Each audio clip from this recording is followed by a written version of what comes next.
So welcome everybody to the SENDiass4BCP Steering Group meeting. This is the first one we've had this academic year due to a lot of work that was going on around the SEND offset inspection and things like that. So yeah, welcome. I really appreciate everybody's time and coming along today. My name is Kirsty Fisher. I'm interim manager of the SENDiass4BCP service. So yeah, as John said, we're now recording the meeting, and the idea being that will go up on our YouTube channel so that anybody who may not have been able to make it today will be able to see everything that we've discussed and have a watch. So I'll just work around my screen. John, you're actually in the top corner there. Hi there, my name's Jonathan, and I'm a SENDiass advisor providing support to SENDiass. Thanks, John. And then Sharon. Hi, I'm Sharon Foster and I'm a SENDiass officer. Thank you. Tracy. Oh, sorry. Hi, I'm Tracy. I'm also a SENDiass advisor alongside Jonathan. And I'm going to come to you, Jill. Hi, I'm Jill and I'm the SENDiass Children and Young Persons Development Worker. And Bex. Morning, I'm Rebecca Bartlett and I'm the interim senior SENDiass officer. Sarah. Lee. Hi, I'm Sarah Lee. I'm new to the SENDiass team, a SENDiass officer, just started in January. Fab. And Claire. Hi, I'm Claire Murphy, SENDiass officer. Okay, next I'm going to come on to our lovely young people who are in the virtual room with us. So Robin, can I start with you? We'd just like to introduce yourself, please.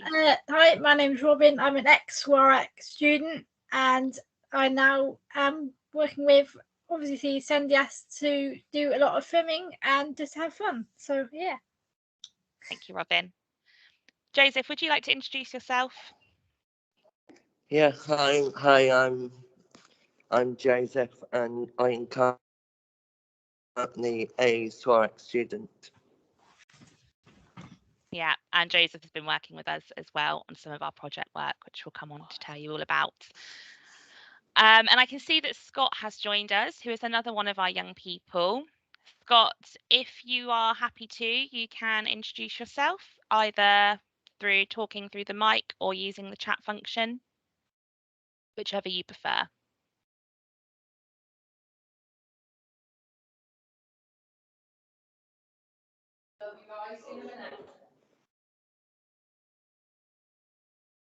Just give Scott a minute.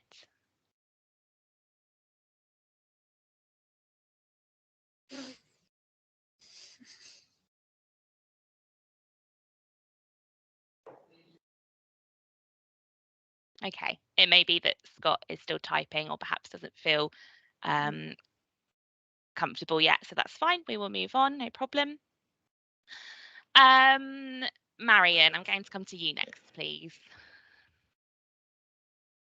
Good morning, Mary Burgess, Chair of the Parent Carer Foundation, which is an independent charity that works and supports families with SEND. Great, good to see you. And Nina? Good morning, everyone. My name is Nina Davidson. I also work for Parent Carer Foundation. Okay, and I'll come to Esther next, please.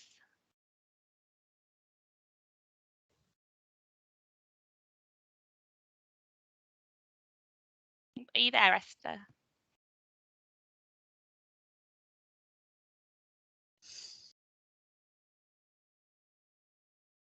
Can't seem to hear you, Esther.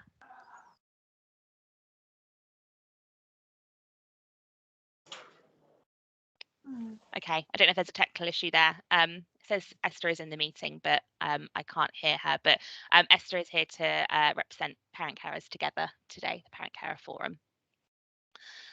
Okay, moving on. If I can come to you, Leslie. Morning, everyone. Leslie Tassan. I'm Early Years Service Manager at BCP Council. Thank you. And Kim? Hello, I'm Kim Ward. I'm a Children's Commission Manager for BCP Council. Chloe. Morning, everyone. I'm Chloe Morley. I'm Associate Designated Clinical Officer for SEND. I work at Dorset CCG. Thank you. Lloyd.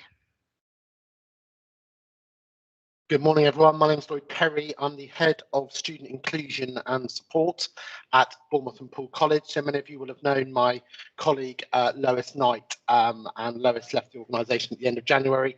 So I have had my role amalgamated. So I am the new Lois. Thanks, Lloyd. Good to meet you. Nicola, please, next. Good morning, I'm Nicola Cannings. I am a representative of Linwood School, so you may have seen my colleague Sue Bridle before me, so I'm the new Sue. And Sam, come to you next. Yeah, hi there, I'm Project Manager at SWARAC, and it's great to be here. It's the first time we've attended, so thank you for having us. Thank you for coming. And last but not least, Simon, I'll come to you. Good morning, everyone. Simon Mackenzie, Head of Service for SEND and BCP. Great. Before I move on, have I missed anybody? No. Good. That's a good start then. Right. I will share my screen with you all.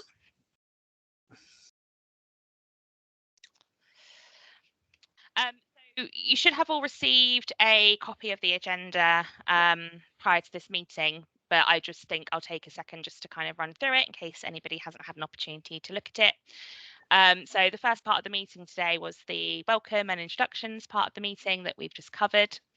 And next, we're going to come on to an overview of the filming project that we have been doing with a group of young people from the area of BCP and also from another local authority area. So we're really looking forward to telling you guys all about that. As you'll know from the introductions, we've got a few of our young people here with us today. And our representative, Robin, is going to give you a presentation all about the project to tell you all about her experience.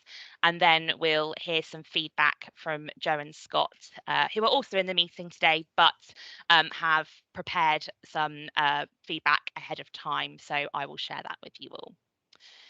Next, we'll come on to a bit of data presentation. Again, the annual report for 2020 to 2021 was circulated out with the invite. I'm not going to go through that with a fine tooth comb because I think that will give us all a bit of death by data. But what I am going to do is just kind of pull out the key bits of information from that report and then give a bit of an updated position of where we've been between September and February of this academic year and compare that with September to February last year, so that you can get the kind of most up-to-date feel really for where things are at.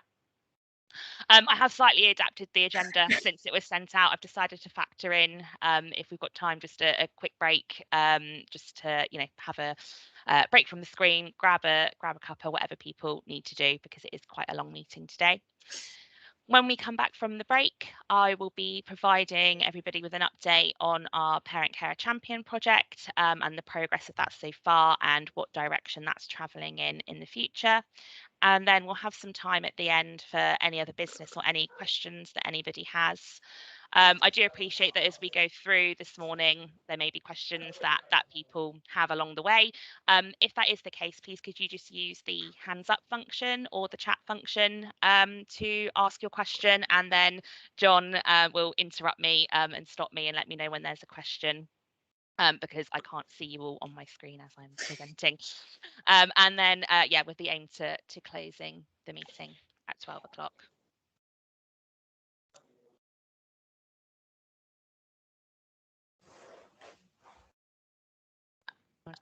I don't know if you've noticed, Kirsty, but Scott's put in the chat. Oh, has he? Fab. Could you just read out what Scott's said, please, Tracy, for me? Yeah. My name is Scott, and I also work with SENDiass, and I helped with the film project. I'm giving a thumbs up. Great. Thank you, Scott. Appreciate that. So just to begin, I thought I'd give an overview of the team currently and what our team structure looks like to date. So as I explained at the beginning, I am interim manager for the service at the moment. Prior to that, I was senior officer for the service. So I've retained some of my role of senior officer and responsibilities, namely doing casework with families still, to make me up to a full-time member of staff within the team. Rebecca is our interim senior SENDiass officer, so she is backfilling the remainder of my senior role whilst I'm in the interim manager role. And next we have our SENDiass officers. So we have 3 full-time equivalent officers now. We have Sharon, who has been with the team for some amount of years now. And we have Sarah and Sally, who joined our team at the beginning of January. So they're fairly new to the team, but have settled in really well. They're doing a great job. We have Claire Murphy, who is 0.8 FTE within the team, and we also have Kate Williams, who is around 0.6 on a term time only contract. Unfortunately, Kate's not very well, so she's going to be with us today. Next, we have our Children and Young People's Development Officer, Jill, who is 0.7 full-time equivalent, and Jill does all of our participation and engagement work with children and young people, as well as direct work to provide them with information, advice and support. We also have our Parent Champion Coordinator, Alexia, who is 0.59 FTE on a part-time basis, and she has developed and coordinates the Parent Champion project that I'll come on to talk about later. And finally, we have our SENDiass advisors, our frontline staff. We have Tracy, 0.5 FTE, and John, who is now 1 FTE, so 1.5 in total for the advisors in the team.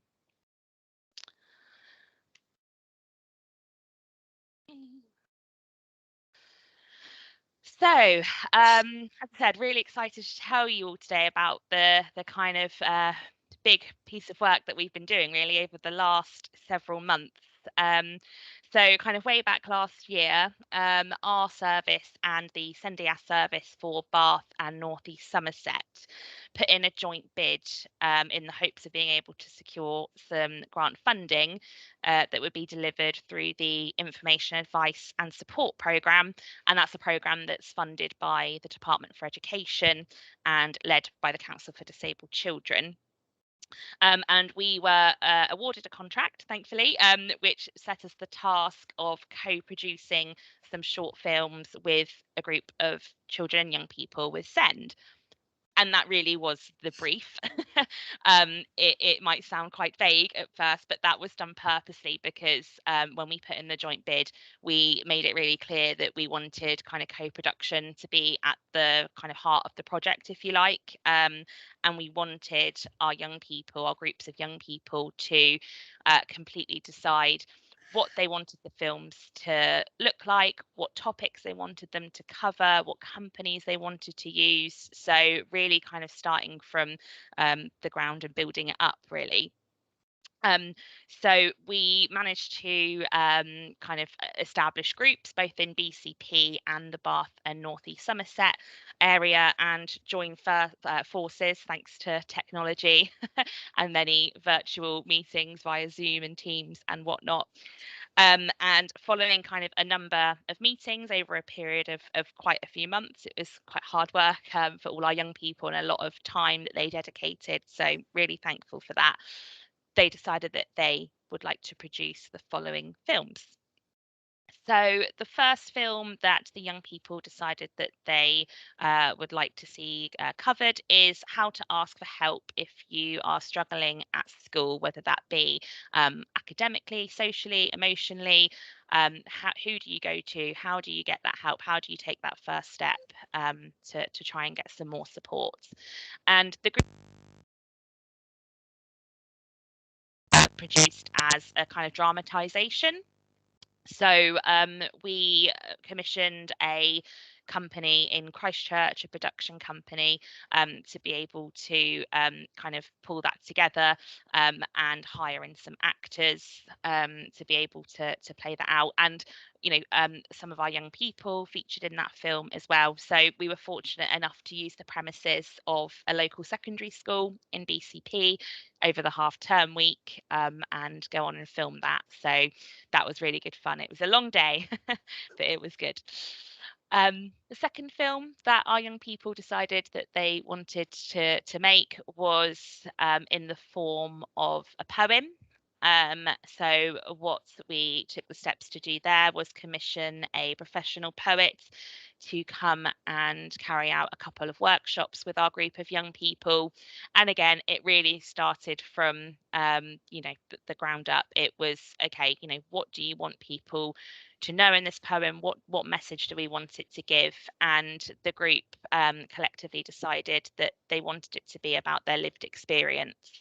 And the kind of barriers that they may have faced through their educational journey and in the past, but actually that inspirational message of, don't underestimate us. We've gone on to do X, Y, and Z, and we can do it. So the poem is voiced over on the film, and all of our young people are featured in that film. They've all got certain parts of the poem that they read out, and yeah, all feature. I won't give away too much of what it looks like because we can't wait to see it ourselves. And finally, the third film that the young people decided they wanted was a film about what they want their teachers and support staff to know about SEND. So again, this was based on their lived experiences, and it was really interesting because actually there was a real mixture of experiences in terms of the level of support that our young people received and whether they felt like they were listened to or could have been better listened to. And this film takes the format of kind of interviews with our young people. So a bit of a Q&A, and the message being, if you could say one thing to teachers and support staff in education settings about SEND, what would it be? So that's the key message, really. So I'm going to come on next to Robin's presentation. So I've just got to swap my screen share. Sorry for all the moving about, but Robin has very kindly put together her own presentation to share with you all so that she can tell you all about the project and what her favourite bits were and things like that. Are you ready, Robin, if I bring it up on the screen? I am indeed. Fabulous, thank you.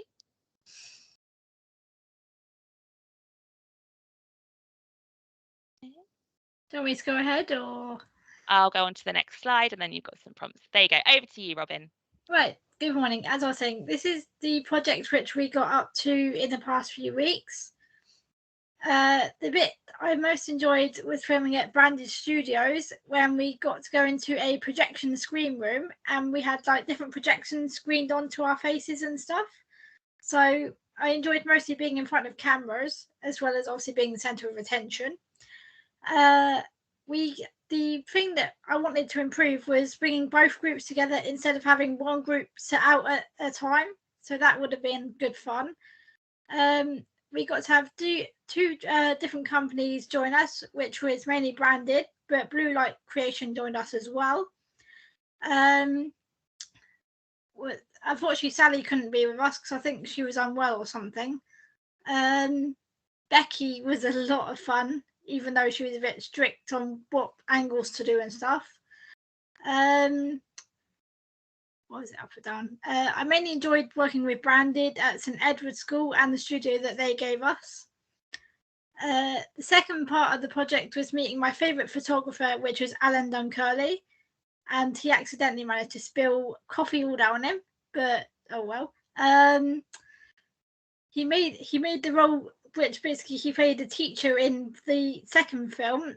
He was absolutely fantastic in that one. He definitely loved being the camera and being on centre of attention in the staff room.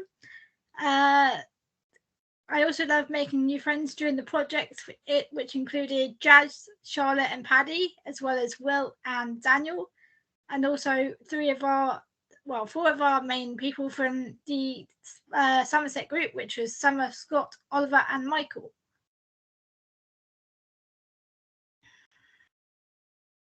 Okay. The next bit, which is going to be talking about improvement, would be obviously again the Bath group joining us, and of course myself being on the buses more to film.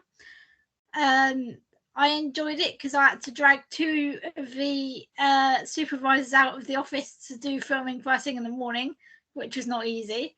The second bit was learning about different camera shots and angles, as well as attaching different bits of tech onto us for filming, as well as having to obviously grab Pete Ave into the staff room, and they ended up getting grumpy because Charlotte called him the old Bill.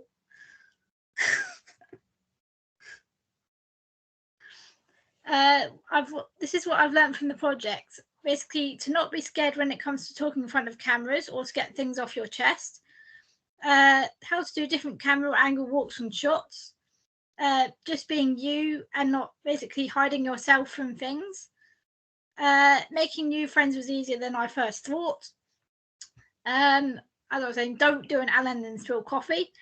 And don't be afraid to talk about sensitive topics. Just go ahead and let it out. Get it off your chest. Amazing. Thank you, Robin. And you've got some photos here, And haven't you, as well?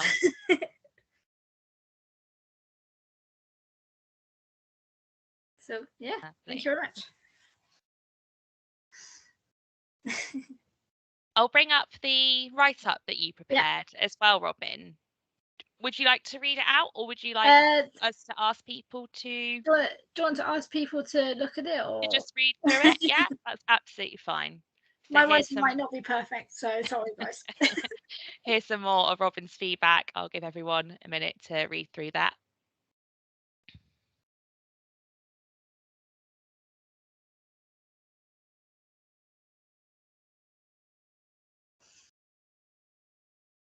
Maybe another best thing as well we could do for another project would be to like work with Paul and Bournemouth College to see if they would allow us to film with some of their autistic students as well, and see if they would enjoy it.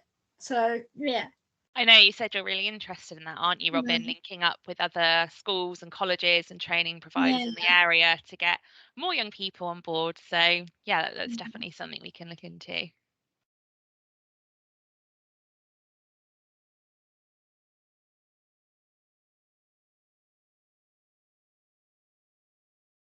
So Sally was the professional poet who worked with our group to develop the poem. But you're right, Robin, she didn't come to the filming day. Yeah, she couldn't be with us. I think she was unwell or something.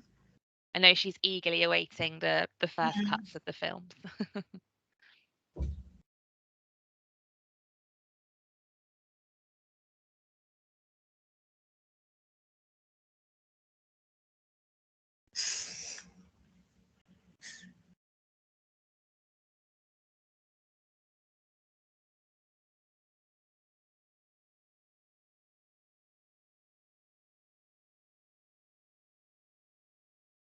So yeah, I know, you know, your feedback was, Robin, wasn't it, that you would have liked to have done more filming, and you know, quite rightly so, in the places that are of importance to you. So we were a bit limited on time, weren't we? It was a busy day, or busy days, I should say, because we did it over a course of a week.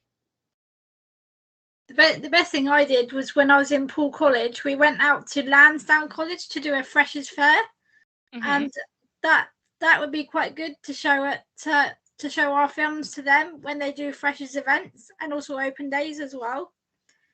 Yeah, definitely, that's a really good idea. Get anyone involved that would like to come on and be part of the fun and just join the filming group.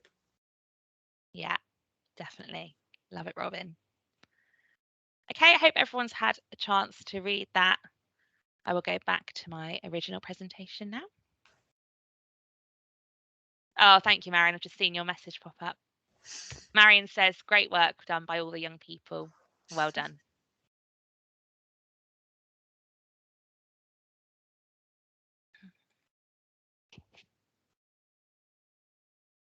Okay, so next we have some feedback from Joe, who is in the virtual room. Joe, can I just check, are you still okay for me to share this video with everybody? Yeah, I'm fine. Cool, fab. Let's go for it. I hope everybody can hear and see it okay once I click play.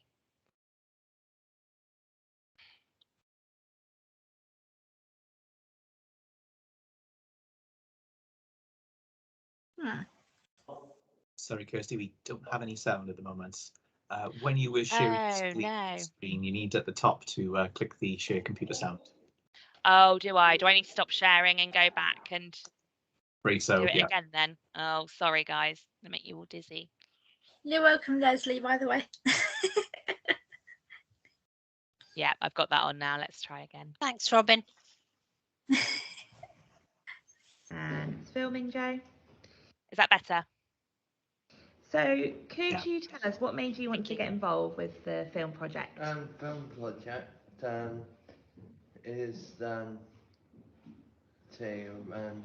get to know which the people like me would know where to get help when you need it. Awesome. So is that what interested you about getting involved with it? Cool. And how did you feel at the start of the project? At the start, I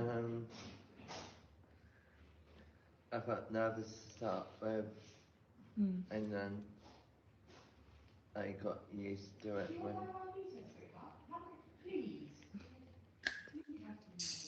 in the next couple of weeks or so, got used to it. Yeah, that brings us on nicely to the next question.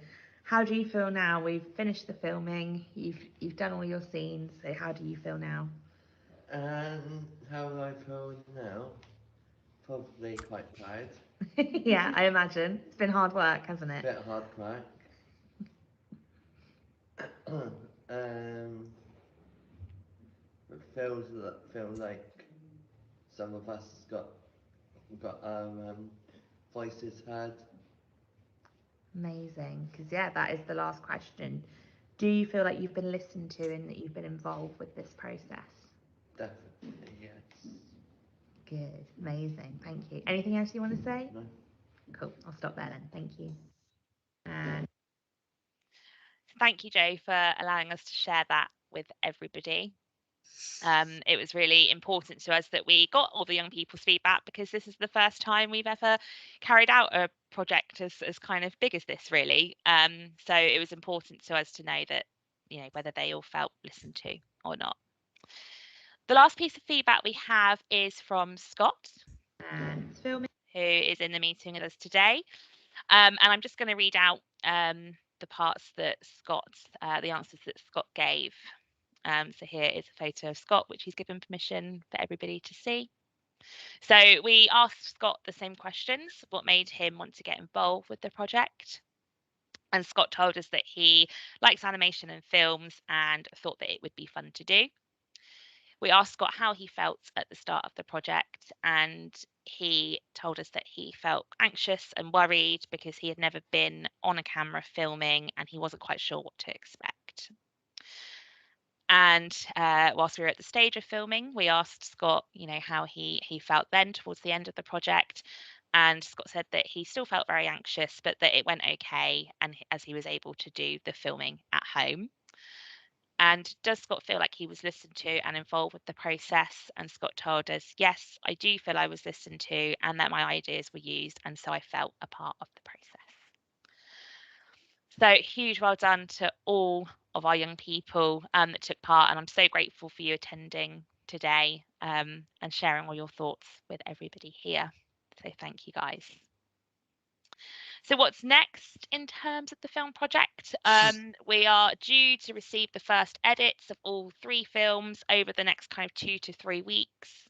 And we're going to get together for a virtual viewing party with the BCP and the Baines group, and that will give everybody an opportunity to give their feedback on the films and any changes that our young people feel that they would like to be made.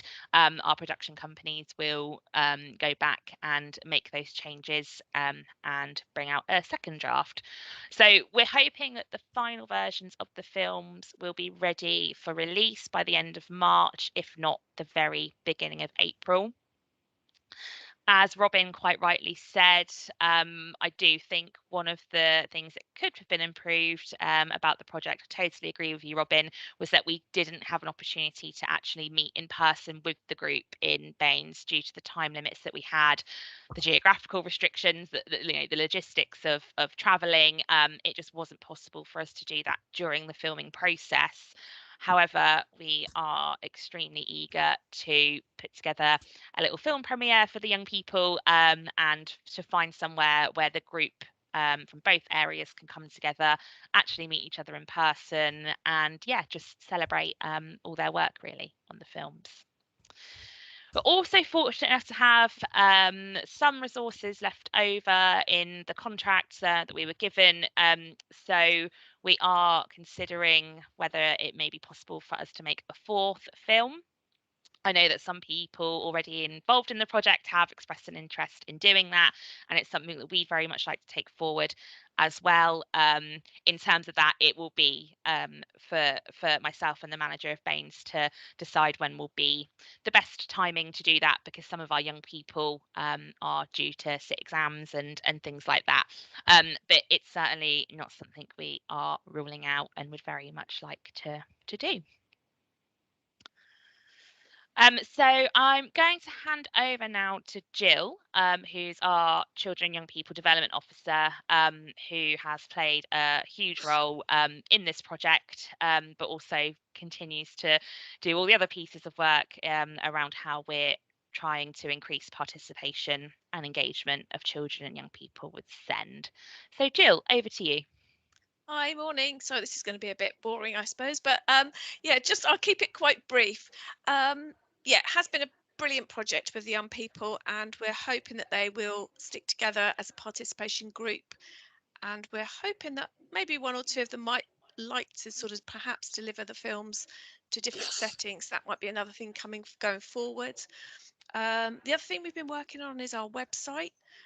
So I've been working with a local SEND youth groups, trying to get their feedback so that we can improve that so it's more suitably used for both adults and young people. At the moment, there's not masses of information, and it's probably not in the format that they would feel comfortable using. So that's one of the big projects that we're doing going forward. I'm also doing fortnightly drop-ins at Bournemouth and Poole College, and I've got an evening, open evening this evening, and hopefully we're going to be working. I've met with Lloyd and perhaps do some more work again going forward. The other thing with the groups, with the young people, the participation groups, and again, hopefully getting some more involved with us. We want to start co-producing some template letters. At the moment, our letters that young people use if they want to apply for a care plan in their own right is the normal bog standard. So we want to look at it that actually would make it easier, more user friendly for all young people 16 plus. And again, there's other sort of letters and things that we need to also adjust, so we need support from young people there. I've met with SWARAC and the participation group with the student council. We're also planning to do some drop-ins similar to the college at SWARAC, and support the young people with their annual reviews. And at the moment, the young people from the student council are going to do some posters for us to advertise SENDiass, and then we're going to be sending, or I'm going to be sending in a questionnaire to all of them just to see how much they know, or where, or what support they would require if they needed us at all. So that's another thing that we've got going on. Yeah, I think that's, and as I say, I'm our representative on the Southwest Regional Children and Young Persons Network board as well. We get together and we've been having a small working party, doing some joint working on, one was a web design, web compared to Instagram, compared to other sort of social media sort of resources. That's one of the things we've been looking at, and there's other sort of plans going forward. So rather than us all individually trying to put in a big piece of work, we're trying to work and pull it together so that you know, because often through the Southwest and through the same service, we've got the same concerns and same sort of support that we need to provide. I've also helped or support the local job centre. I've met with them and working with some of those young people that often sometimes slip through the network. They may have gone to college, it's not for them, or gone to a training provider and then turn up 2 years later, but perhaps they're not really ready for work. and so we've got quite close sort of working relationship with those as well. I've also visited a couple of the parent carer groups, and also AIM Community, which is another training provider. I've attended their sort of meeting for their staff meeting, and potentially we might be looking at doing some drop-ins, but I know that they're going to support. Marion's got her hand up. Okay, I'll just be 2 minutes. And sorry, and then with AIM, yeah, they're also going to be looking at our webpage as well for us and giving us feedback. So hopefully it will be something that will be user friendly for young people. Marion, sorry. Hello. No, that's fine. I was really waiting for you to finish the presentation. Okay. It was just a question regarding when you mentioned engagement with the local job centres. How are you doing that? So I've met with. How are you meeting them? So I've met online with a local disability worker. And we keep in contact. I also attended a meeting with all the local workers doing the same role and their head of service, and they're hopefully looking at perhaps joining up with our Southwest Children and Young People's Network meeting so that they have or are aware of our service across the Southwest. They come to us if they have young people or they feel that they need any sort of support or advice, and also the job centre have set up a course or had some funding for a course for young people with autism. We're running a sort of a job course really for over a short period of time. So whilst we haven't actually met, I have met in person, but they've got our posters, and the worker there is spreading the word of our service for young people. Oh, okay, because that's interesting to know, because I know there's quite a few families that have got their young person at the job centre that have got disabilities and don't know and haven't known about the disability advisor, which then means they don't know about all the other information that you've just shared today. Right, so which job centre is that? Is that Bournemouth? Yeah, it'll be Bournemouth. That's strange, because that's where my main contact is. I have worked closely with Paul in my previous role, and keep them up together as well. But we do get young people being sent to us if they feel that they can't support them. Right, okay, it's fine. I'm just going to say I'm one of those families, and it's not working. It hasn't worked for us, but it doesn't matter. I just think the information you're sharing with us is really good, and I really feel that we need to share that out a bit further afield to those families. Thank you. Yeah, it's just trying to do it as I say. I think we've had quite a lot, and I am sort of part-time, so it's trying to do as much as we can and get it out there. But I can definitely, I mean, if you want to speak to me afterwards, but then that's fine as well. I can put my email in. Yeah, if you don't mind, yeah, of course, because that would be great. It's just I'm finding it quite frustrating being a family that's having these issues, and and I'm not just one, but it's not just for me personally, it's all the others that I'm sort of speaking up for as well. Yeah, sorry. Is it something as well, Marion, around families and young people being aware that there is the role of disability advisor in job centres? Is that a gap? There is that gap, but I did approach that the other day to the job coach that my son was with, and he looked as though I was talking like foreign. Right. I don't know anything about a disability advisor. So this is what raises a concern. Maybe the communication may not be getting through. I just don't know. I know that they and have. I just think, Sorry, I know that they have been employing lots of new staff. I know there has been quite a turnover in staff. I know that is one thing, but I had a referral a couple of weeks ago, so I know it's still sort of there. I'm just wondering who. Yeah, if you talk to me afterwards, and we're that's perfect. Sorry. Yeah. No, it's fine. Thank you. Okay. Thank you. Thank you. Thanks, Jill, for providing that overview of all the work you've been doing. Sorry, Jill, can you hear me? 1 second. Can you hear me? Yes, I can. Yes. Hi, I'm Esther. Sorry, I have a problem with my device in the laptop and I try to use my mobile. I'm Esther. I'm the representative of the Parents Carers Forum Together Forum. Sorry, and I will be interested. I put in the chat as well that we can help you with that, Jill, as well, because we can reach the parents in Christchurch, in Poole, and in Bournemouth as well, along with Marion. And I will be interested to working together on that. Okay. Okay. Thank you. Okay, that's Great, perfect. thank I've got you. my email in. Yeah. Thank you. Sorry, what was that? I didn't hear that because it all sort of got broken up. Esther was saying what, working with us or working with you? Sorry. Yeah, Esther was saying. Oh, sorry, Esther. You go again. Yeah, I say again, Marion, sorry, I don't meet you in person, but I'm Esther and I'm representing the Parents Forum, the Parents Carers Together Forum in SENDiass. So I will be happy as well to work in, we can maybe liaise with Jill and try to solve the problem, to find out how to help in the families to get this information and for the youngsters as well. So I'm happy as well to join and talking to Jill and you, and we can try to help all the families in Christchurch, in Bournemouth, Christchurch and Poole.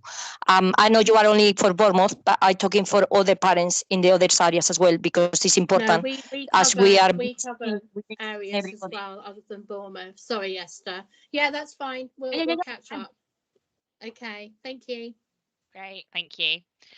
Before I move on, are there any other questions or comments, observations about our film project or any of the other participation work that we're doing with young people? Robin has popped a couple of questions in the chat, actually. One specifically for you, Kirsty, asking if you've spoken to Martin about the newsletter, and also then saying that more voluntary options are needed out there for disabled and autistic people, because there aren't many, because not many companies are accepting of disabled people. Robin, on the question of the newsletter, I have sent the blurb that's going to go into the newsletter for Yellow Buses to their marketing member of staff. So I'll try and find out a date for you when that's going to be released. That's fine. And thank you for your other comment as well. I think it's important to hear your voice as a young person, kind of going through that now as well. Is there anything else, John? That's all at the moment. I shall move on then. So I thought it might be helpful to provide a bit of an overview of the service's operational position. So we've been home-based for just coming up to 2 years now, so since the beginning of the pandemic, as I know a lot of other teams and services have been as well. So that continues to be the case as we kind of move further into 2022. However, we are having regular discussions with the local authority about our accommodation for the future and how we can work together to try and secure an appropriate office space for us that complies with our requirement to operate at arm's length from the LA and from health services. The good news is, because we have been working from home for the past 2 years, we've really embedded our kind of adapted procedures and processes, and that ensures that kind of the users of our service are not being adversely impacted by us being home-based, and that families in BCP do continue to receive high quality and responsive service from us. As a team internally, we've also taken steps to make sure that there are frequent opportunities for peer support between all staff, and that's with the aim of easing the pressures that working from home can present with. We continue to be delivered as a jointly commissioned service as per the requirements of legislation. We do in the future need to have kind of further discussions to secure a 3-way agreement between education, social care and health, to ensure that we are securing full compliance with what the law says around that. We have participated in a pretty wide range of strategic work and partnership working over the last year as well. So this is just kind of a kind of snapshot into that, I suppose. We are involved, we have representation on the moderation of anonymised EHC plans as part of the quality assurance processes within the local authority. We have been involved with the development and co-production of the annual SEND survey. We've contributed to the development of the Ofsted written statement of action, specifically in relation to EHC plans and the co-production areas, and as well as seeking children and young people's feedback in the area on their kind of thoughts of the inspection report and what they feel needs to change moving forward. We've been involved in developing and co-producing the new needs assessment request forms for education settings, as well as information on personal budgets. And we've done that in co-production with the local authority and parent carers. We've been involved with co-producing the SEND banding funding descriptors and arrangements for those. We have been developing and designing, working on some parent carer workshops and webinars. And we've also worked with parent carers together as our strategic partner to launch the Parent Carer Champion coordinator role. And that project is becoming kind of increasingly embedded across BCP, which I'll come on to talk about later. And finally, of course, we've done our big piece of co-production work with the SEND Partnership Service, which is the information, advice and support service for Bath and North East Somerset on the Joint Youth Participation Group and the films that we've co-produced as well. So as I said at the beginning, I'm not going to go too in depth into the annual report for 2020 to 21, just because today I'd like to bring you all a kind of a more up-to-date kind of representation of our data, really. But I will just go through some of the kind of key findings of that report compared to 2019 to 2020. So when we look at 2019 to 2020 to 20 to 21, we've seen overall a 210% increase in the number of inquiries coming through to our service via our advisor team. And as a result, we've experienced a 57% decrease in allocations coming through to an officer. And I just want to explain a little bit more about that. So we've seen a bit of a shift. Well, we've created on purpose a bit of a shift in terms of our staffing structure, because last year we decided to create the role of advisor within the service, with the aim that our advisors will receive more training than they had previously in the business support role, and so be able to give some more initial information, advice and support service to parent carers and young people when they're initially contacting our service. So that's and then with the aim being that less cases will need to come through for allocation to an officer for that more intensive support. So that will explain why there's been that kind of sharp increase in number of inquiries to the advisor team and a bit of a decrease in cases coming through to an officer. And that tells us that we are improving at meeting the needs of more families at that initial point of contact, because we're seeing less children, young people being allocated for that more intensive support. But actually, overall, there's still a 27% increase in requests for support to the service. So whether they receive that IAS at that first point of contact from one of our advisors, or whether they come through to an officer for a higher level of support, there's still that increase of 27% there. And we continue to see an increase in the complexity and the longevity of the information, advice and support that's being provided by our officers. So those cases that do come through for allocation, because again, compared with 2019 to 2020, we've seen a 62% increase in referrals for independent support. So that's anything relating to the EHC needs assessments, EHC plans and annual reviews. We've seen a 78% increase in referrals for appeals and tribunals. We have experienced in 2020 to 21 a 40 to 45% decrease in referrals that were related to general information, advice and support and exclusions, but we believe that decrease is likely caused by the kind of turbulent year that was 2020 to 21 in terms of lockdowns and school closures. So you know, by nature we weren't receiving as many requests for support around things like SEND support in schools and colleges, and of course exclusions from education settings. We've seen a 39% increase in contacts and a 45% increase in hours worked by officers on cases where they're supporting families. And our most frequent type of contact was relating to draft EHC plans. And so that presented an increase of 123% when compared with 2019 to 20. A close second was appeals, which saw a 114% increase. And in addition to all of the above, we've also seen a 150% increase in level 4 intervention cases. So that's our highest level of intervention possible, where a high level of support is being provided to a parent, carer or young person. And there's a significant number of hours worked in supporting with that.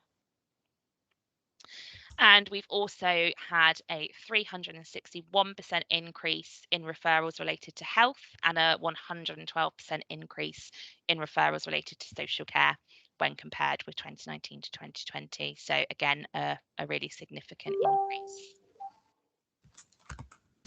Are there any questions about the data that I just talked through or any comments?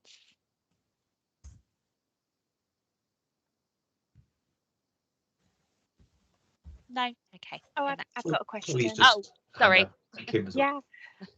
Yeah, thank you so much. That's a really helpful summary. Could you expand a little bit more on the health related referrals, please? Just to understand yeah, definitely. I mean, again, this was 2020 to 2021.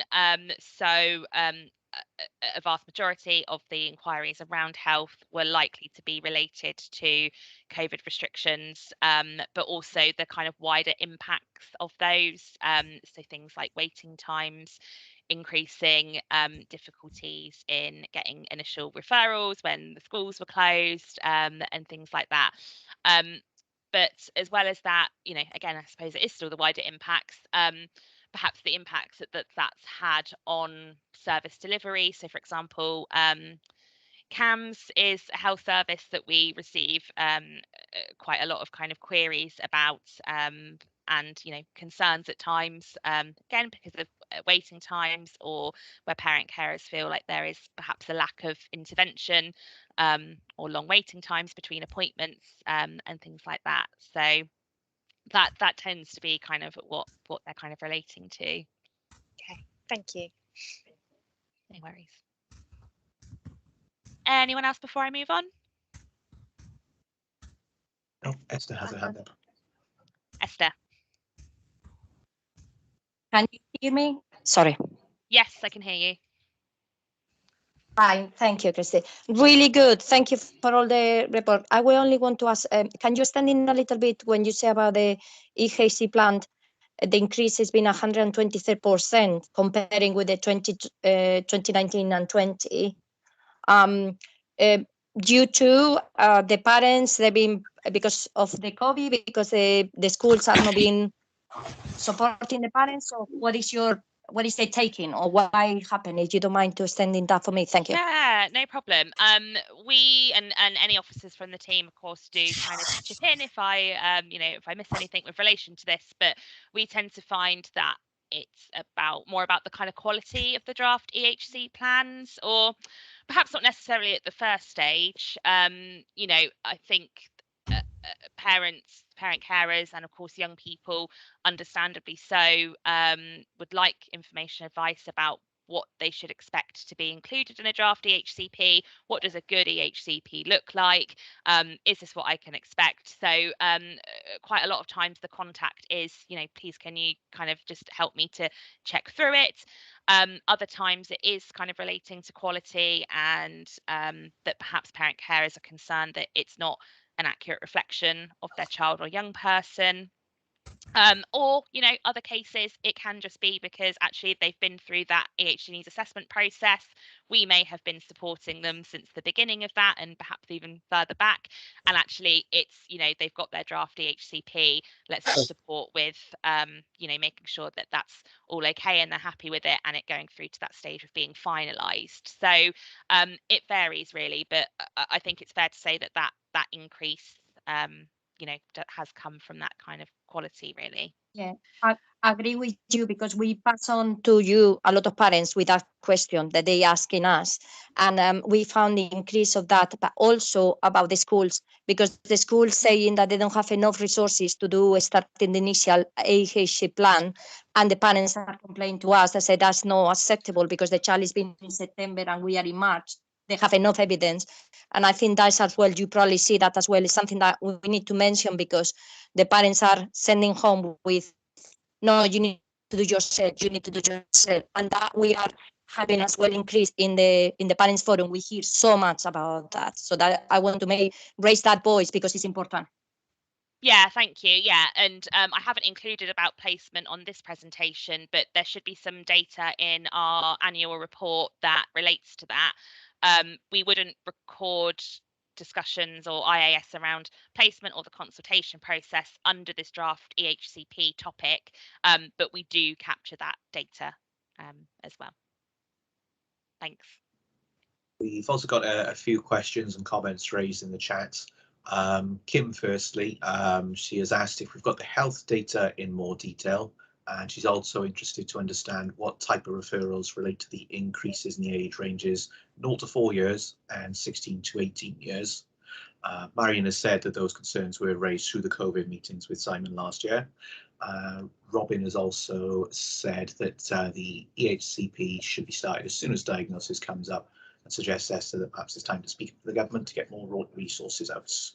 And Nicola also needs to leave the meeting. So no problem, Nicola, it will be recorded. Okay, thanks, Nicola. Bye. So Kim, to answer your question about kind of health and whether that's kind of broken down any further, not at the moment. It is just if there's a contact made about health, that's how it's recorded, and then this is where the kind of statistics come from for that. Okay, I think going forward, Kirsty, we're going to need to start capturing some of that, because Chloe needs to know that information to then feed it back to the operational teams to understand if there's any gaps in training, if there's any areas where there's service dependencies that are breaking down in the pathways. So I think we're going to need to probably capture that moving forward to, and whether there's any additional funding that's required if we are seeing huge increases in health referrals ongoing. Yeah, so I absolutely. think it's going to be important. I'd be more than happy to, have a discussion about what would be helpful to capture and how we can sort of break that down further to kind of get to the nitty gritty really of it. Because I think the other thing is it's the same for social care, and I know that the increase isn't as great related to social care as it has been for health last year, but again it the way that we record it currently on the system, it's just was the contact about health or social care. It doesn't go into any kind of greater detail than that. Exactly. Yes, I think that's definitely something that we need to look at. I agree. So the other question I had was around because the report highlights that in the age ranges 0 to 4 and 16 to 18, you've seen an increase, and obviously there's been decreases in the other age ranges. So it's about understanding what are those type of referrals that we're getting through for those age ranges that we in BCP and across the system could be doing better.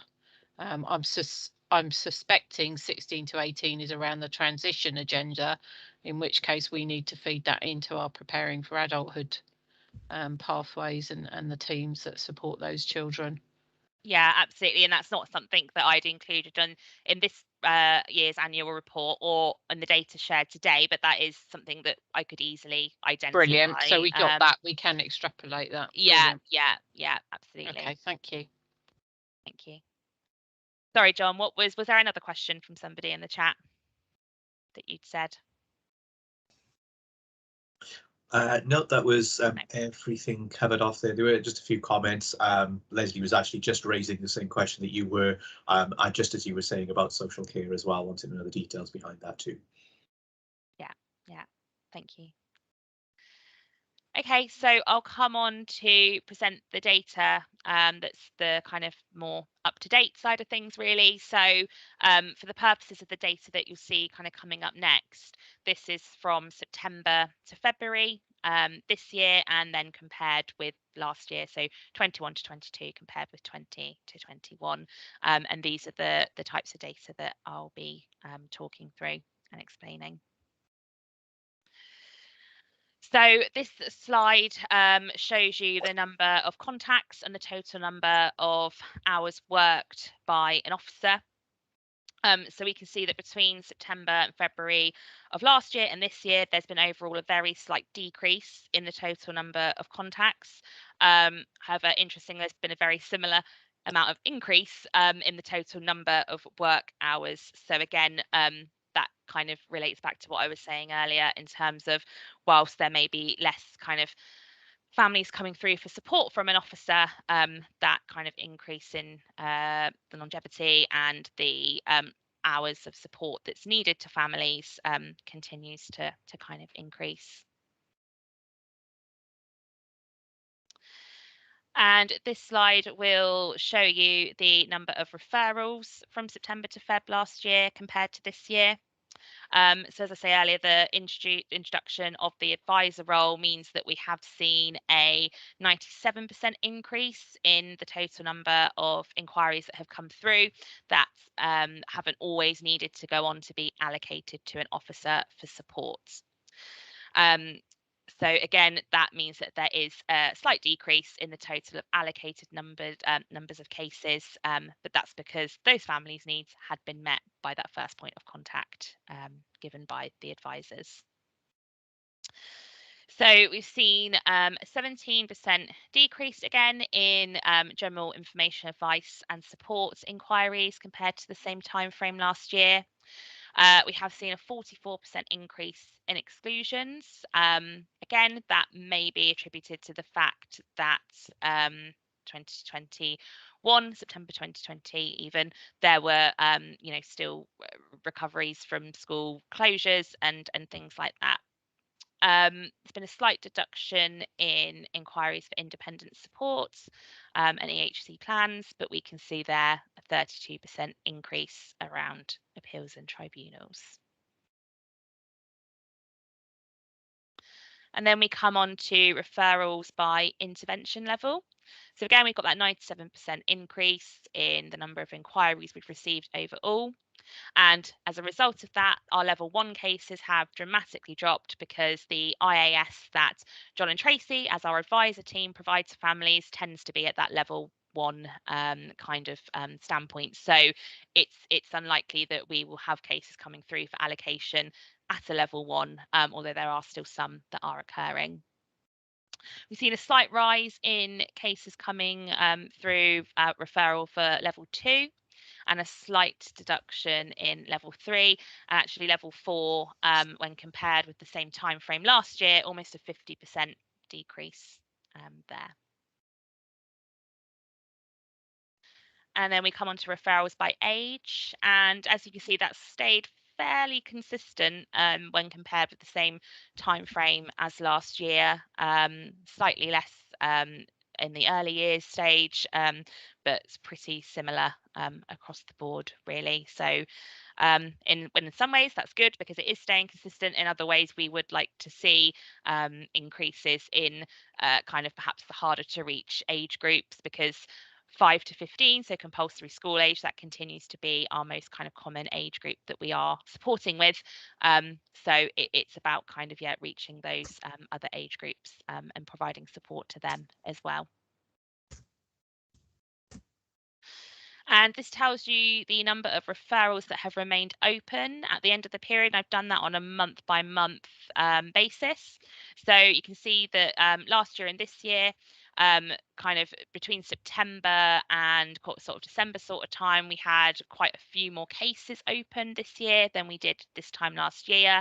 But you can see that as we kind of go into January, that begins to sort of level out, and it stays fairly consistent with the number of cases that were open last January, which is a positive because that means that we're not leaving cases open for longer than they perhaps should be, and that we're getting those outcomes for families and they're closing, and it's not kind of a significant rise in issues remaining outstanding and not being resolved.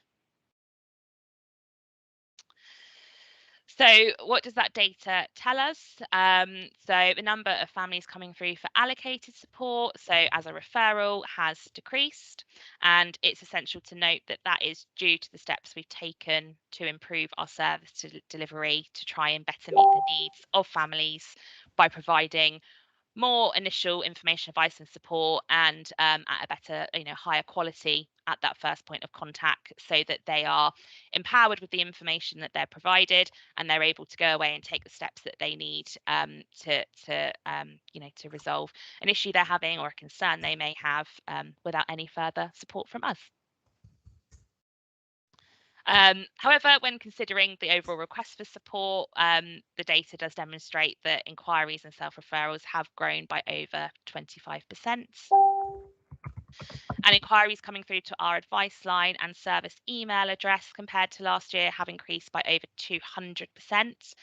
And of course, there's John and Tracy equal 1.5 FTE, so that impacts our response times, and we continue to work within a 5 working day response time for initial contact when a family does contact us for support. Referrals relating to appeals and tribunals last year significantly increased, as well as referrals relating to draft EHC plans. And those are the areas that typically do require quite a high level of support and input from officers. And those cases are often perhaps more complex, and an exceptional kind of knowledge of the law and processes is needed to be able to support families. And that's where we see that those larger periods of work time being dedicated to those cases, and that may then explain the rise in the total hours that have been worked across the service. So taking all that data on board and thinking, okay, what do we do with this? How do we need to respond to this? As of course the COVID situation hopefully continues to improve, we plan to be able to offer clinic or surgery type of sessions within local communities across the area, and that will be to deliver some information, advice and support in a face-to-face capacity to parent carers and young people.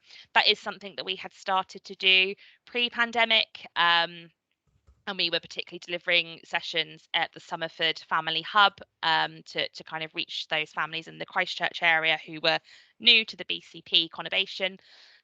So that's something that we would like to very much start up again, but focusing on venues, not just in Christchurch, Bournemouth, Poole, and those places in between as well, so that they're accessible for families. We're looking to relaunch workshops for parent carers and both professionals, and that's with a view to those taking place virtually to begin with, and then being introduced into venues across BCP, hopefully restrictions allowing. And we're also looking to roll out BCP-wide information sessions to education settings about our service to increase the awareness of us, and again, the reach of our service. We've had a number of education settings contact us over the last few months even, asking if that's something that we offer or that we could come and provide to their school. And although it's not something we have kind of prepared and are able to kind of offer out to everybody yet, it's something that we do really want to do, so that education settings can gain a better understanding of our service, and when it might be appropriate to signpost families to us. And with that, again, leading on from that increase of reaching of the service to schools and education settings, we're looking to continue to further embed the Parent Carer Champion project. And where there is a need to begin again to support parent carers and young people in person at meetings, or indeed, with supporting them to prepare paperwork. Although, yes, we very much have developed our virtual offer. We're not, ignorant of the fact that, of course, there are going to be parent carers and particularly young people where that's not accessible. That's not the best way for them to receive information, advice, and support, and that we do still need to have a face-to-face offer. And finally, we're looking to sustain the participation of our group of young people and indeed continue to grow that and for more young people to join with a view to representing the views of young people across BCP.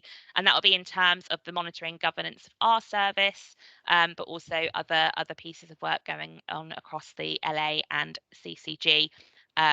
And we are working to ensure that young people experience participation that values their views and creates changes and developments. And just to tell you some of the feedback that we have received, so we've had an online survey as our route for giving feedback since July 2019, and all the feedback data for the academic year 2020 to 21 again is within the annual report that was shared with you all. And again, just leading on from that time frame from September to February, I thought it would be helpful to share our most recent feedback with you. So that was a total of 17 responses. And we asked families how neutral, fair and unbiased were we. So 94%, so 16 out of 17, rated extremely or very neutral, fair or unbiased, and 6%, so one person or one family from those 17 respondents said that we were neither neutral, unneutral, fair or unfair, biased or unbiased. Ease of access, 100%, rated that we were easy or very easy to access. How helpful was the information, advice and support received? 100% of the respondents said that it was helpful or very helpful, with 94% submitting that the IAS was very helpful and 6%, so one respondent, said that it was helpful. How much of a difference did SENDiass make for you? 94% said a great or a lot of difference and 6% said little difference. The overall satisfaction with the service received was 94% extremely or very satisfied, 6% neither satisfied or dissatisfied. And again, 94%, so 16 out of the 17 would recommend the service, and we have the one respondent at the 17 who would not recommend the service. So I think it's fair to say, for whatever reason, that one of the respondents perhaps didn't feel like they received as higher level quality of service than perhaps the other 16. The survey is anonymous, but there is a option at the end to tell us any other information we need to know. So there is an option for kind of parent carers to leave contact details if they wanted to be contacted to talk through their responses and what we could do better in the future. And here's just some of the kind of feedback that we've received. Again, that box at the end, is there anything else you want us to know? Here's some of the comments that were left. So one parent told us that without SENDiass, I would not have understood any of what was happening in my son's case. I would not have understood my right to appeal or known that I could have complained to the Ombudsman. My son might not have ever got the school place he needed without the continued support they gave me. Another comment was wonderful service, would recommend and use again. So thankful to be supported. Thank you for being there. It is reassuring and so invaluable to know that there is local, informed and impartial support available. Another parent said, good service that I will need to use again in the future with my other two children. And another comment was that the parent found that their officer was very helpful and gave them the push to carry on with obtaining any HCP. It's not easy to do by yourself as a normal mum with no support, as my child was not in school. And moving on, just an update about the Information Advice and Support Programme. So the IASP has been available to us to secure grant funding since 2018. That is coming to an end this month, meaning that there will be no further grant funding provided to IAS services. And while of course that's disappointing, it's not come as a shock because we've always known that the programme couldn't continue indefinitely, and neither could the funding, of course. So going forward, we're reliant on our core funding to kind of continue to make improvements to the service. And in terms of reaching our KPIs for the final IASP report and the final funding that should hopefully be granted to us, we're on track to meet those for March. There were some challenges for the October report, and that was due to the ongoing impacts of COVID and our ability to engage meaningfully with young people whilst everything was still very much virtual. But we were able to demonstrate in the October report that that was the case, and that actually we had still made substantial progress towards meeting the KPIs. And fortunately, we were able to receive the first instalment of the grant funding. So even though we hadn't quite reached the KPI at that time, we were still able to get the funding that we needed to continue with the project. Just before we carry on, Kirsty, there's a few comments in the chat there. It was raised by Chloe and Leslie and then answered by Kim about the lost it now, sorry, about social care teams and healthcare teams forward planning for expanding the information sessions for those health providers. But Kim has arranged a contracts team meeting coming up soon, I think. Robin's also commented that hospitals should be involved with autism, as there aren't many services out there for diagnoses or disability help. And it'd be great to film at hospitals as well to show people help they can get when diagnosed with autism or a disability. That was agreed as well by a couple of people. And yeah, Nina has also said that expanding more health information with relation to inclusivity is important, as well as more information relating to social care and transitions within education settings. Definitely. Thank you, everybody, for your comments. Chloe's also popped her hand up as well. Chloe. Yeah, no, it's just a really quick point about my comment. It was actually to request whether we could do some joined up working on the information sharing sessions that you're planning for education, because it seems like a perfect opportunity to really be promoting your service with our health colleagues. Thanks to Leslie, would also like similar for social care teams as well. So just whether we could absolutely joined up thinking about that. Yeah, that would be great. I'll be in touch when we're sort of looking to kind of develop that further. And yeah, I'd love to join up on that. Thank you. Okay, I think that brings us to a good point to stop for a break, have overrun just by 5 minutes. If everybody is okay to still come back at 11:30, so a 10-minute break, and we'll go from there. Thank you. Thank you.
You okay, Robin?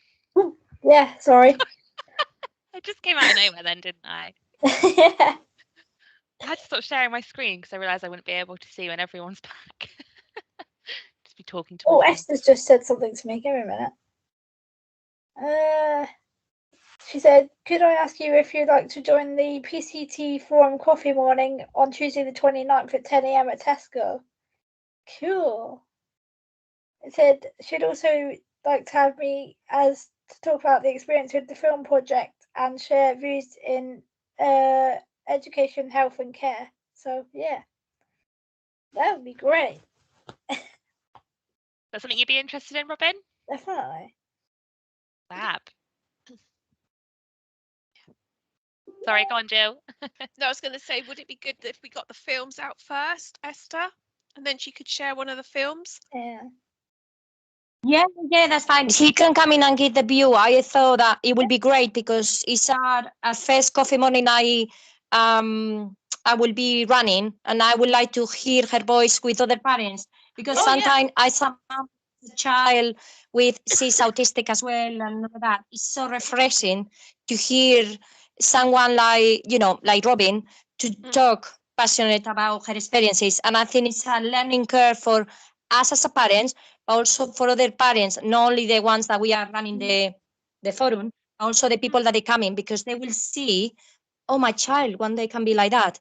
It's a hope. They have she speak very eloquent, and I think that for me as a parent, not only just representing the forum, it's a privilege to listen to you talking so eloquent, and I'm proud of you, and I think your parents are probably very proud of you.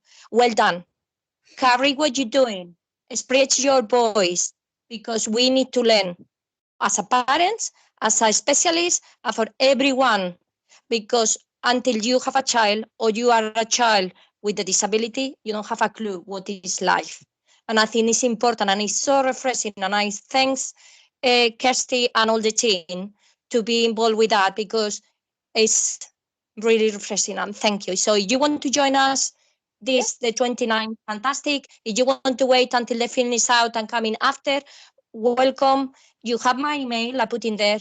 I open to anyone. If you want to come in and join, that will be lovely. But please, Robin, come in whenever you want, okay?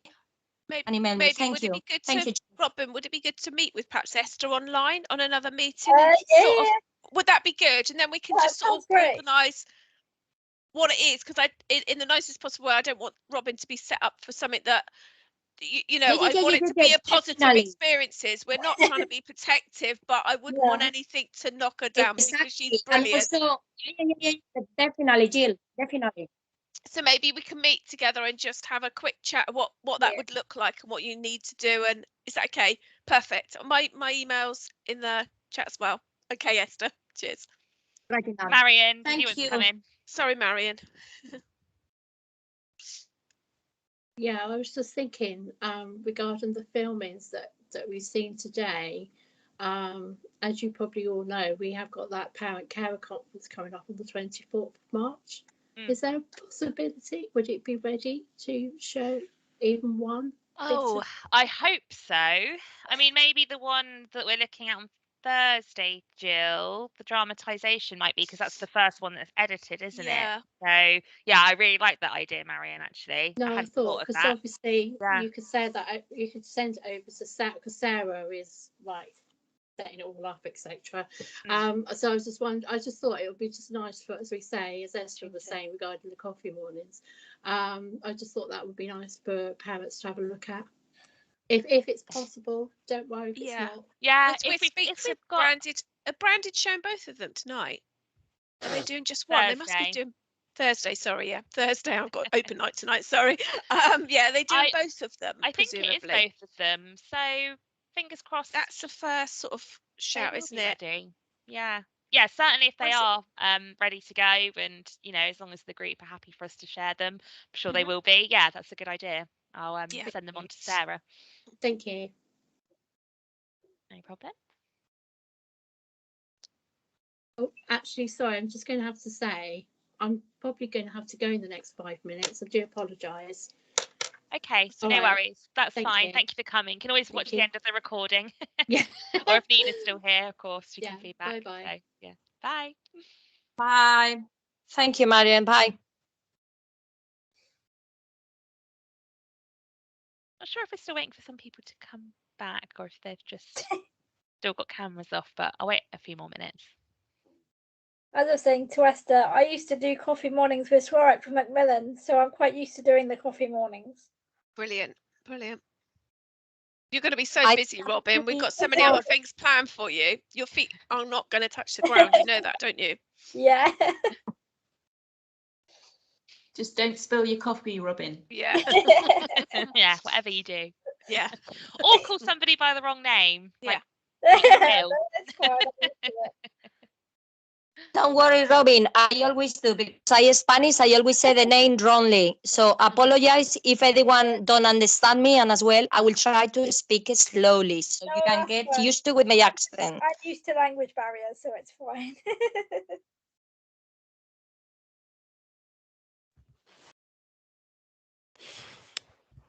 Because I've got French family, so I'm used to language barriers.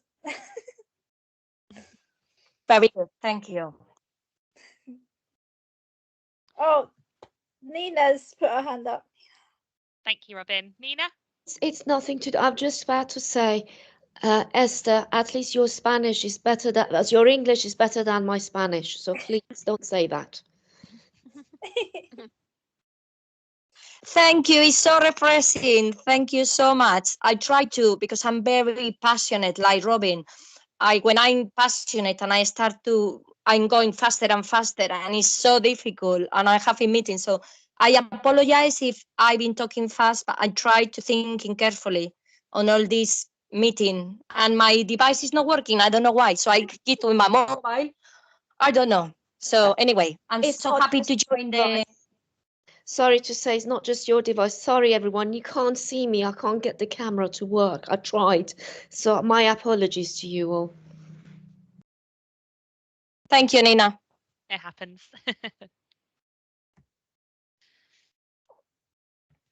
I think we may be waiting for a few people to come back. But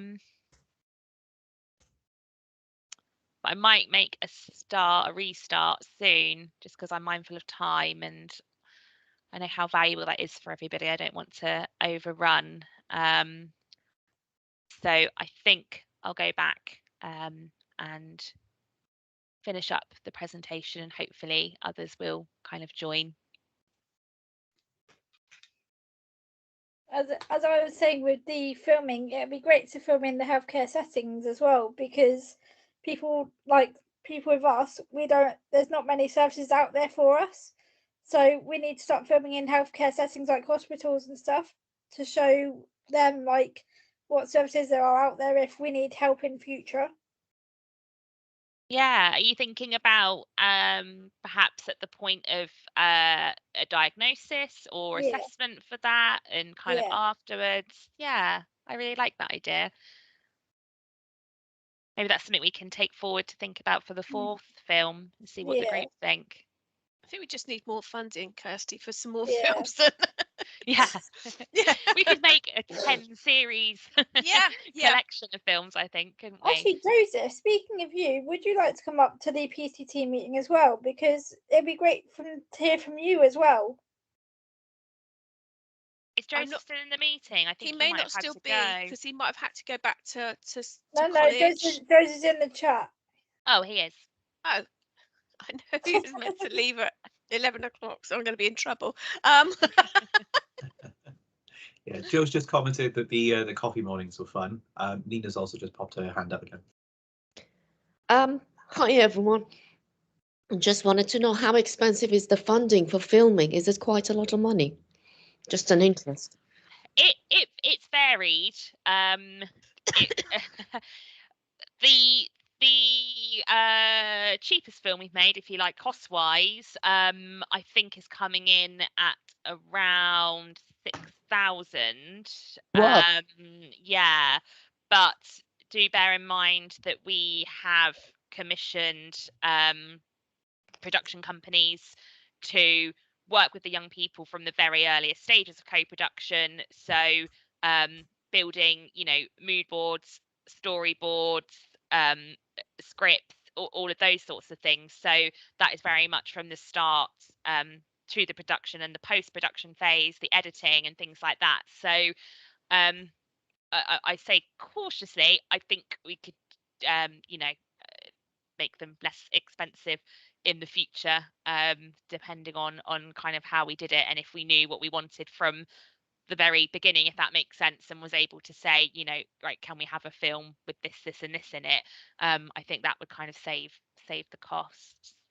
Well, I think initially we were going to do animation, but the young people actually wanted to be filmed and be in the film and to share their stories. And so that was a sort of a different turning point again, wasn't it? Yeah, and the other thing, which actually I didn't mention earlier, but we have commissioned a company down here in the Christchurch area, but we also commissioned another production company up in Baines, and both companies to, you know, film both groups of young people had to travel to each area, so there are expenses embedded with that. So yeah, but although that was the cost, that was, yeah, I imagine kind of, well, I say a maximum cost, you could probably make it far more expensive with all the bells and whistles and everything else on it. But yeah, that was factored into the overall. Can I say something? Because I think when Robin say in the presentation, she's been working with the SENDiass school in Poole. I know the students, they normally want to have practice about recording videos, about things, because they study the media and all of that, because my son is in SENDiass. And I know maybe you can contact the schools and they can help in you to be cheaper, because they can do themselves, and after we only need to do editing or whatever. And I think that's another way to involve students that they are not with disability, to work with children with disability, and show the inclusion, because I think that is so important as well. Yeah. So, and I think the school will be on board, I think, if you put in that way. I think there are other ways for us to kind of navigate it and make it more you know, less expensive. But I know that it was the production company in Christchurch that kind of secured the venue of St Edward's. I don't know if there was a specific cost attached to that. I'm not sure, because we just obviously get the invoice at the end and say it's for the production costs. But yeah, you're right, it's about joining up with other schools and settings, isn't it? And especially, and I will tell you, the head teacher, sorry, Robin, the head teacher of SENDiass is brilliant about inclusion, and he's really, really good, and he speaks 3 languages. I speak in Spanish with him often, and he's lovely. So yes, yeah, good. definitely. That's super thought. Thank you. Yes, definitely. I think Robin, it's our time constraints, wasn't it, Robin, as well? It would be great to work alongside Longsby Special School as well, and also Bowcroft as well. Yeah, you're right. The local specialist schools as well. Yeah, absolutely. Oh, there's so much we could do, isn't there? Yeah. And I think, Robin, you've seen the sort of things of how much is involved in making a film, because it was a proper production. It's a proper, you know, they are production companies. They do commercial films. So you've seen behind the scenes, which hopefully will, you know, maybe you can start to make our own little films ourselves, maybe help us. Yeah. And you've been offered some work experience there, haven't you? I have indeed. So that's another brilliant thing that came out of it. So you've got to find out all the you know, things that you need to do, and then we can have Robin doing the films as well. Yeah, you'll be our director. Yeah. Directing and starring, I think. Yeah. That will be amazing. Well done. Okay, so coming back to just finishing off the presentation side of things, then I hope everybody's back now. I can't actually see, but I'll go for it, and hopefully anybody that still needs to come back can join us as I go through. So some of you may be aware of the Parent Carer Champion project that started up across the area. Some of you may not be. So again, thought it would just be useful to give an insight into that and how it's coming along, and what the plans are for the near future for it. So Alexia is our Parent Carer Champion Coordinator. Unfortunately, she wasn't able to make the meeting today because I believe she's meeting with a school to see if they're interested in joining the project, so for a very good reason. But we jointly recruited Alexia in partnership with Parent Carers Together in July 2021, and Alexia has been in the role since then. And Alexia has brought the vision of the project to life. Again, it was a bit of a starting from the ground up thing, really. We had a definite vision for what we wanted it to look like, but Alexia has put the hard work into really kind of developing that and getting it embedded within schools across BCP, and it's well on its way to being embedded. So as of last month, we have 6 active parent carer champions working within BCP, and we also have another 4 who have completed their training and induction process and are just waiting to be matched with a school. And we have a further 3 parent carer volunteers who are booked into the March training. So hopefully that number will continue to grow. And to date, there have been 10 parent carer champion sessions delivered within schools, and 13 parent carers have access to the sessions. So the sessions started in the school in the new year in January. So actually the fact that there has been 10 sessions and 13 parent carers have attended is pretty good going, seeing as it's only been live in schools for the last kind of couple of months. So what is the role of the parent carer champion? So parent carer champions are parent carer volunteers, and each champion becomes linked with the school in BCP where a school has expressed an interest for being part of the parent carer champion programme, and where they've agreed to facilitate meetings with champions on a monthly basis within the school in a safe, confidential space to the parent carers of the pupils at the school. So the champions participate in a robust induction process, and that includes 8 hours of training content. They are enhanced DBS checked before going into the schools, and they will all be undertaking level 2 safeguarding training, which is kindly being funded by BCP. The champions are provided within 2-hour slots per month within their school, and again using a confidential space with the school that they're linked to meet with parents, and that is on a one-to-one and on a by appointment basis, so that there can be an open discussion and dialogue one-on-one. And the champion role is designed to provide early information and intervention to parent carers about matters relating to SEND. And in terms of, referring to the intervention levels that I was talking about earlier with regards to our service, this is really kind of pre-level 1 information advice that's being given to parent carers. So they may be providing a listening ear, and they may also be providing signposting to services, including kind of navigating the BCP local offer and other universal services such as parent carer support groups and charities, parent carer forum, our service if further information, advice and support is needed, youth groups, health services, and a kind of wide range of other services that exist as well. So which schools are involved so far? So as I said, we currently have 7 schools, and we have quite an even distribution really actually across the area. So we have 2 primaries in the Poole area that are part of the project. We have 2 secondaries and 1 primary school within the Christchurch area. And we have 1 primary school and 1 specialist school in the Bournemouth area. And as things stand, we have a further 2 schools who are just taking some time to consider whether they feel like they can join the project and offer the space and be in a position to be able to do that. And that is 1 Bournemouth primary school and 1 Poole junior school, I believe, that Alexia is just waiting to have further discussions with. So the feedback from parent carers who have attended a champion session and received some information, advice and support is that 7 parent carers who have attended have provided feedback, and of those 57% had access to a meeting with the champion in the Poole area, and the remaining 43% access support in a school in the Bournemouth area. So we're yet to receive any feedback from Christchurch families, but hope that will come very soon.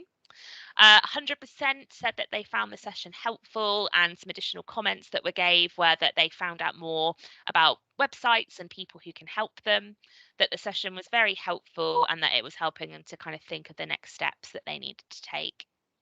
100% said that they strongly agree to recommending the parent carer champion service to others.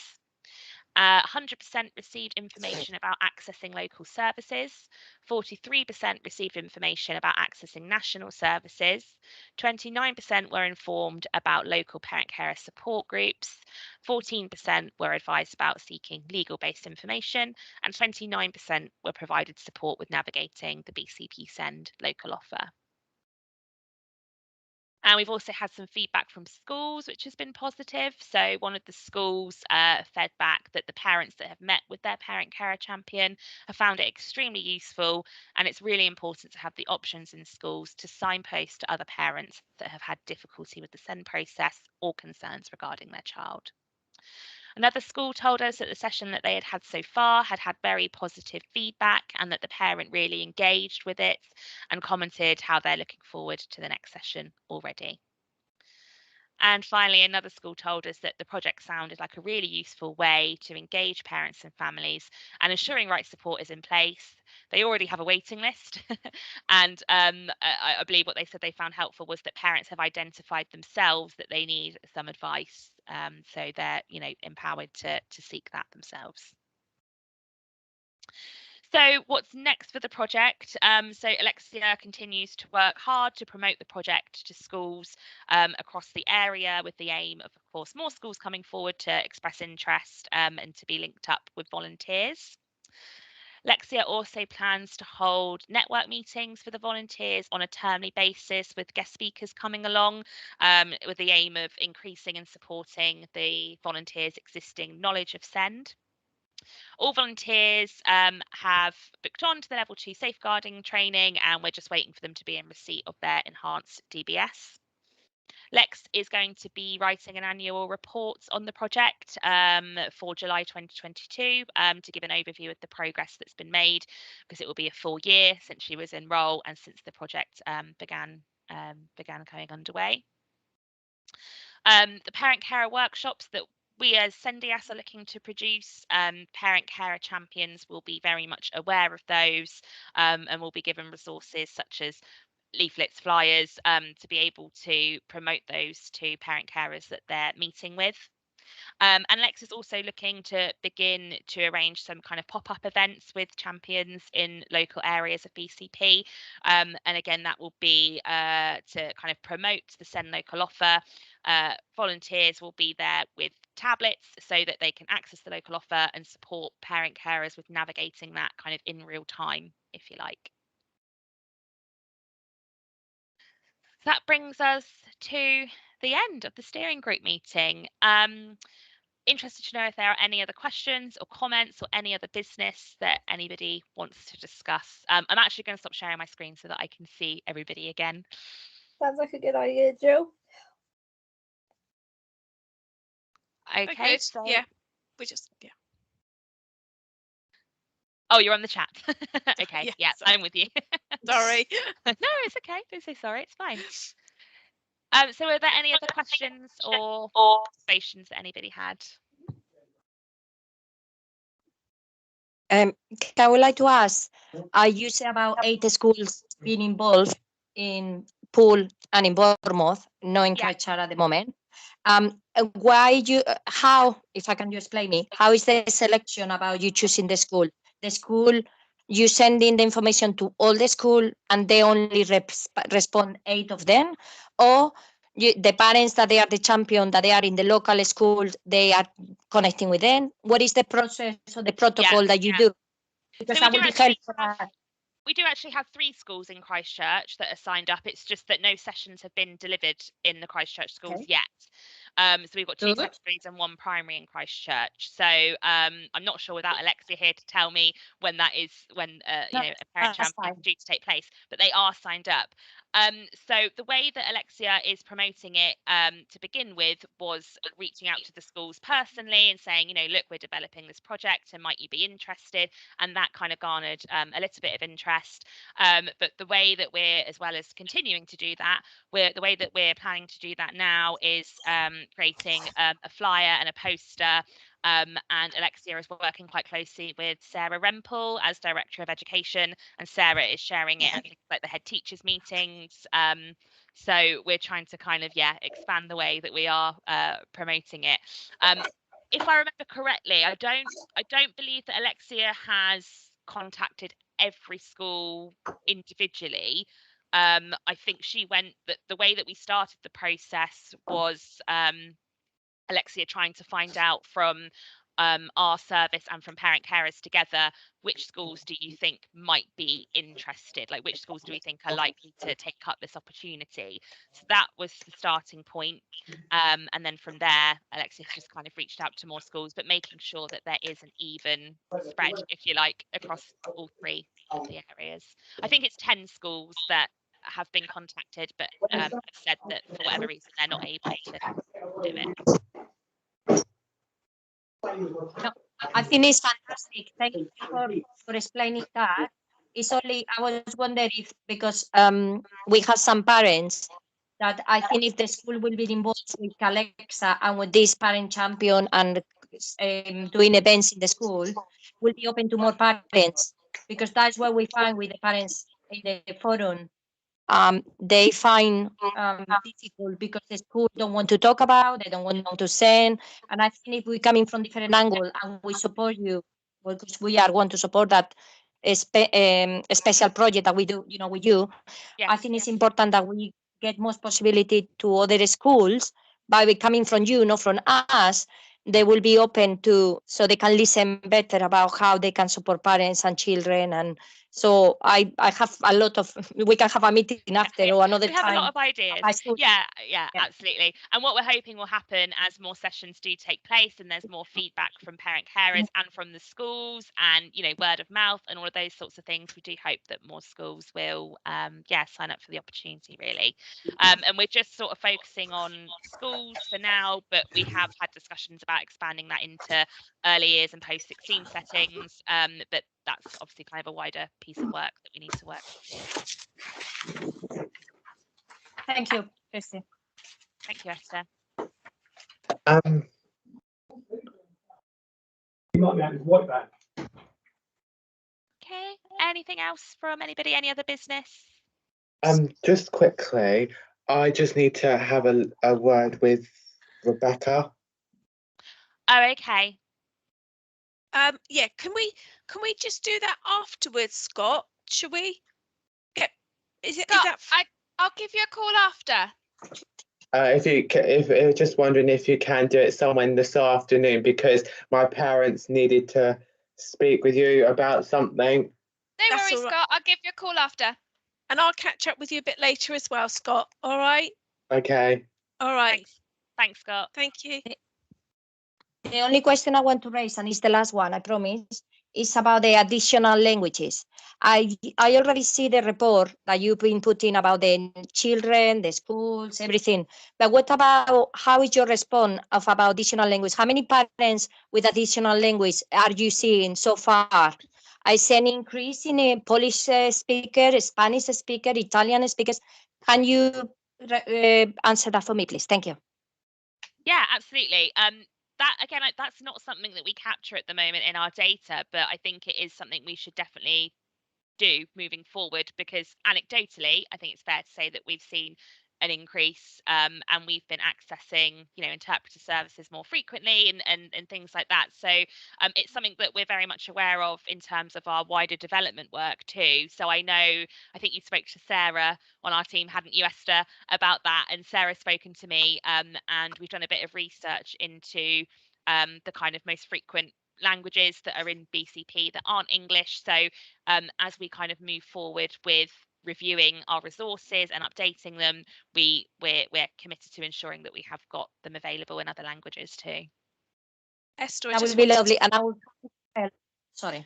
No, Esther, I was just going to say that part of our when I've visited a group regarding the web page, that was one of their discussions, that we should have them in the everything in different languages and not use Google Translate because that wasn't suitable. So that's part of one of the processes that we're looking at, and that came from young people. That was their sort of discussion, and they weren't young people with English as a second language, so they are thinking about the wider group as well. So that is in the process. Sorry.